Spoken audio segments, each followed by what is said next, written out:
The Water for All Partnership is an EU-funded initiative for scientific research and innovation for the water sector. Its goal is to tackle water challenges to face climate change, help to achieve the United Nations Sustainable Development Goals, and boost Europe's competitiveness and growth to achieve a water-smart society. The Pillar D of Water for All, led by Water Europe, intends to demonstrate the efficiency of innovative solutions through the water-oriented living labs. This is a series of interviews to the frontrunners water-oriented living labs that will join forces and collaborate in the next phases of the program. Enjoy the series. Good morning, everyone. Today we're interviewing Laurent Horvath. Hello. Hello, good morning. So we're going to interview you about the BlueArk Water-Oriented Living Lab. So let's start with the first question. What are the innovative practices, technologies, and methodologies that you use in the BlueArk wall? Yes, with the global warming, we are facing, at least for us, major change with our water supply. We need to be very efficient and we engage into real projects. Therefore, what we made, it's a direct contact with the cities and the water utilities. And together we work at their problems, their challenge, and what type of innovations they need. We also involve local water users, such as farmers, hydraulic dams owners, schools, etc. As example, we have a living lab with the farmers, and they are testing our system live. We collect this challenge, provided these managers, the water managers, and we send them into our network. This is academics, universities, startups, entrepreneurs, SMEs, name it. And we stimulate the ecosystem. Otherwise, in the water system, ecosystem, they tend to sleep. And we create workshop, connect with people, and we are looking for solution and consortium and work together. The winner have 3 to 6 months to create in one-to-one scale a proof of concept, a demonstrator, a prototype with the test bed, the utility company or the cities are provided. In this process, we help them financially and technically, and at the end, we hope this is a success, and if it is, the startups can make an offer that the city or the utility company cannot refuse.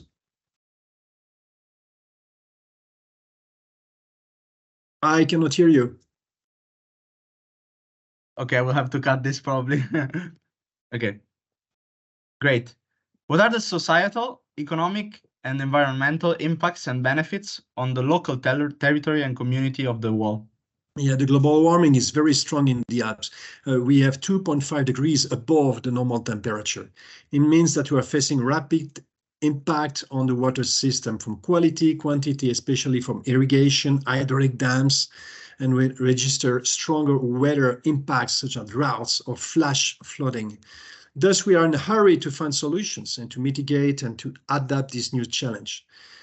We have implemented new solutions to monitor the water for irrigation from the glacier to the field, to the fork, I would say, and to decrease the water consumption. We also have new system to monitor the water quality directly from the sources, and one with algorithm to prevent flash flooding.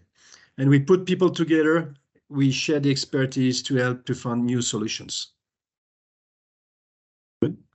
What lessons have been learned and what challenges did you face and how did you overcome them?